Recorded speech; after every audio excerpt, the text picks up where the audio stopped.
Hi guys, welcome back to my channel, or if you're new here, welcome. I am back with another beauty history video. This time we're gonna be talking about Coco Chanel and her company Chanel. This is the third installment in this series. If you want to see my previous videos, just check out the playlist. I must say the things we're going to be talking about today, I did not expect to find out. Just based on the pictures I've previously seen of Coco Chanel, I kind of expected her to be a bit of a grumpy old woman, but it's much worse than that. I think in today's age where it's all about cancel culture, Coco Chanel would have a really bad time because she's done so many bad things, and I definitely see her whole company very different now than I did before looking into this. So let's just jump right into this. So Coco Chanel was born on the name Gabrielle Chanel on the 15th of August 1883 in France. Her mother was a laundrywoman and her father was a street vendor, so saying that she had a hard childhood is an understatement. The 5 siblings and their parents lived in a small one-room home, very tiny place, and when she was 11 her mother actually died, and her father decided that he just didn't have the capacity to look after his children, so he sent the boys to work on the farm and he sent the girls to a convent. And basically this is where Chanel spent the rest of her childhood until she turned 18. This is where she learned discipline, and she also learned a lot about sewing and all the different textiles. When she turned 18, instead of the convent, she went to live in a boarding house. But of course, when she got older and things started going a bit better for her, she didn't really want people to know about this. Very similarly to what we talked about regarding to Estee Lauder, she was making up stories as well. For example, about her father, she didn't tell people that he just left them.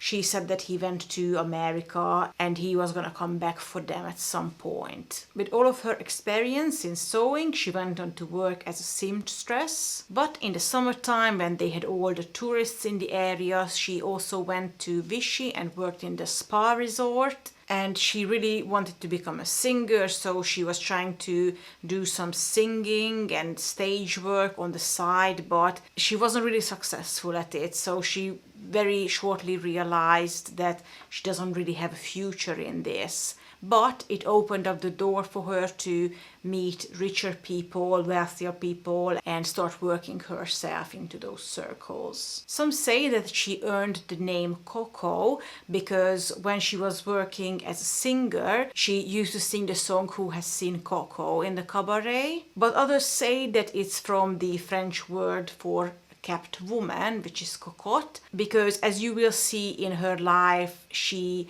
does seem to have a pattern of finding very wealthy, very powerful men to support her lifestyle. But the name Coco could have also come from the fact that her and her friend used to consume quite a lot of cocaine whilst partying. So she started seeing these quite rich and powerful men quite early in her life. As I said, she left the convent at the age of 18, and when she was 23, she already moved together with her boyfriend at the time called Etienne Balzan in his chateau, and she stayed there for 3 years, and he showered her with pearls and diamonds and really introduced her to the life of the riches, and I think she quite liked it. In the meantime, she also started seeing Etienne Balzan's very good friend, Captain Arthur Edward Capel, who was part of the English upper class. And Capel was the one who financed her very first shops and paid an apartment for her in central Paris. And according to Chanel, the bottle of number 5 was inspired by him, and quite honestly, he had a huge impact on her. She very much admired him and she was ready to settle down with him. However, as I said, he was part of the English upper class, and whilst these men quite enjoyed being around her. I don't think any of them really wanted to settle down with her, and couple actually ended up marrying someone else in 1918, a woman called Lady Diana Wyndham. However, he didn't actually stop seeing her, so on and off they were still seeing each other pretty much until he died. He unfortunately died in a car accident, but he had quite a large impact on her. Even 25 years later, in an interview, she said that she was never really happy after losing him. Chanel started with selling hats for a while and later on introduced clothes to her collection. But the big turning point in her career was in 1922 when the owner of Galerie Lafayette introduced her to one of the Wertheimer brothers, and the Wertheimer brothers were the ones owning Bourjois, so they already had the factory set up to make their products. And basically the owner of Galerie Lafayette, Théophile Bader, wanted to sell the Chanel No. 5 in Galerie Lafayette, but they didn't have the production, so he basically set up the Wertheimer brothers and Chanel in order to ask Bourjois to produce the perfumes for Chanel. The Wertheimer brothers basically provided production, marketing. They'd done everything from start to finish, but in exchange they kept 70% of the profit, whilst Bader got 20% of the profit just for setting up the deal and selling the perfumes in Galerie Lafayette, and that left Chanel with 10% of the profit. Of course, at first she might have been happy with it, but seeing how important and profitable the perfume turned out to be, she later on very much regretted setting up this deal and spent a very long time fighting against it and trying to gain back ownership of Perfumes Chanel. So as I said before, she was doing quite a lot of drugs. She started in 1935 with her friend Missia. They were basically injecting morphine on a daily basis. And I feel like smoking and doing drugs pretty much followed her through her life. One more important thing I wanted to mention about Chanel No. 5 is that this was the very first time that a designer's name was attached to a perfume. So whilst now you go into a shop and you see Armani, Donna Karan, Tommy Hilfiger, that was not the case back in those days. The perfume Chanel No. 5 was the very first time that happened. The way her clothes were different than other clothing at the time is that she used fabrics such as jersey that were normally used in men's clothing, and she started making clothes for women using these.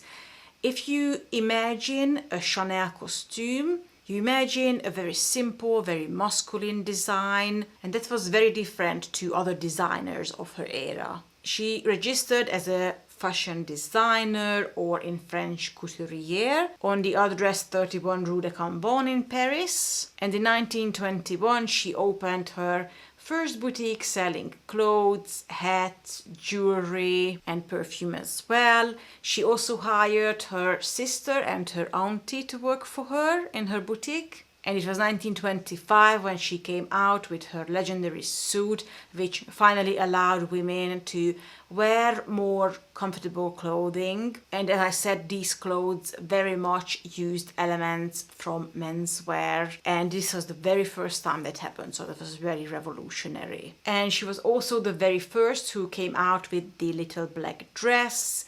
Black dresses were previously only used when someone died and people were mourning, but she used it as something elegant, something that you can wear for an evening, for an event, and that was also very revolutionary. So now we're gonna get into the politics a bit more and the part of her history that's a little bit questionable. She had a friend called Vera Bate Lombardi, and she introduced her to the highest circles of the English aristocracy, including Winston Churchill, who she became very good friends with. She was also introduced to the Duke of Westminster, Hugh Richard Arthur Grosvenor, who was a quite outspoken anti-Semite. And of course, she started a relationship with him, so he lavished her in jewelry and bought a house for her in Mayfair. And they got on quite well with the Duke of Westminster because, as it turned out, they shared their views of anti-Semitism and they were both quite homophobic as well, so lovely people. She actually said things like queers are destroying women, which is nonsense, but I think it says a lot about her. And as their relationship carried on in 1927, the Duke also gave her a beautiful parcel in the French Riviera where they decided to build a villa for her, and this villa was pretty much inspired by the orphanage where she grew up. But obviously this was not enough for her, so in 1931, when she was introduced to Duke Dmitry Pavlovich, she had to start a relationship with him as well. She also became friends with Samuel Goldwyn, one of the owners of MGM, Metro Goldwyn Mayer, and he made an offer for her to go to Hollywood twice a year and make costumes for the movies. She designed costumes for famous actresses such as Greta Garbo and Marlene Dietrich. However, her career in making costumes for movies didn't really work out. In an interview, she commented that Hollywood is too vulgar for her and she called it the capital of bad taste. But really it was just because Hollywood didn't find her costumes sensational enough and she was basically just a bit salty because it didn't work out for her. By 1935, she employed about 4,000 people. However, the 1920s boyish look started going out of style and she started having competitions such as Elsa Schiaparelli, whose innovative designs quickly started gaining critical acclaims for her. And very soon after the 1930s economic depression, the Second World War broke out when she actually had to close down all of her shops and she only kept the property on 31 Rue de Cambon, and she let go all of her employees. Closing her shops wasn't only a financial decision though, this was also a political statement for her because she genuinely believed that the Jews are ruining Europe. And during the war, she stayed at the Hotel Ritz, which was also the residence for some very high-ranking German military staff. And during the Nazi seizure of Jewish-owned businesses,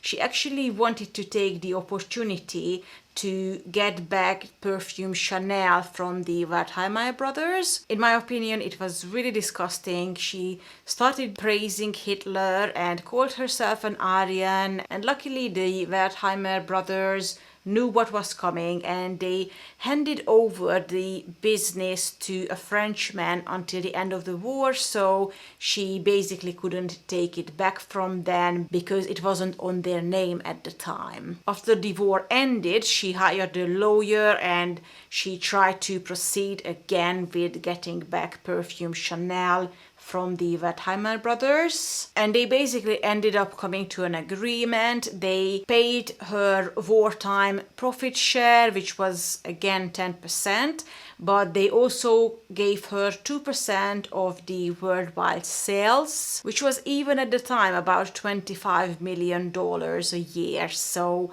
that's quite a lot of money. And on top of this, they agreed to cover all of her expenses, including food, jewelry, accommodation, holidays, whatever she wanted, they agreed to cover it. And like I said, they actually agreed to do this for her after She tried to basically steal the business from them, and calling Jewish people a threat to Europe. I think they gave her a lot more than what she deserved. So the reason she was allowed to stay at Hotel Ritz, and the reason why she was so valuable to the Germans, is because she wasn't just a Nazi supporter, but she was also a very good friend of Winston Churchill. And as it turned out from some recently declassified documents, Chanel did want to help the Germans to set up negotiations with Churchill. After the World War ended and people were being questioned for their actions, Chanel was actually being interrogated, but Churchill stepped in and freed her. And some say that it wasn't because just their friendship, but it was because if they kept interrogating her, she could have revealed Nazi sympathizers amongst the British elite and the royal family. During this time, she was in a relationship with Hans Günther von Dinklage, who worked at the German embassy. And basically when these documents got declassified and the Chanel company had to put out a statement regarding to Chanel's part in this time of the history, they said that, well, it wasn't the best time to have a love story with a German, but that's it. They didn't comment any further on her actions and statements. After the World War ended and she was freed by Churchill, she fled the country and went to Switzerland with Dinklage, and she sold her villa on the French Riviera. After the World War, some male designers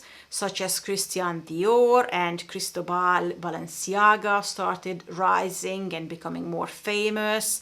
Chanel commented on this, saying that people will become bored of their illogical design, but as we know, she was wrong about that. In 1954, after having her fashion house closed for 15 years, she decided to open it again, like I said before, with the financial support of Pierre Wertheimer. When she moved back to Paris, she carried on living in Hotel Ritz, and that's where she died on the 10th of January 1971 at the age of 87. She never got married and never had children, so her estate was inherited by her nephew André Palas. They held her funeral in Paris, however her grave is in Switzerland. She died resenting Pierre Wertheimer all her life, even though he covered her expenses, and basically without him the Chanel No. 5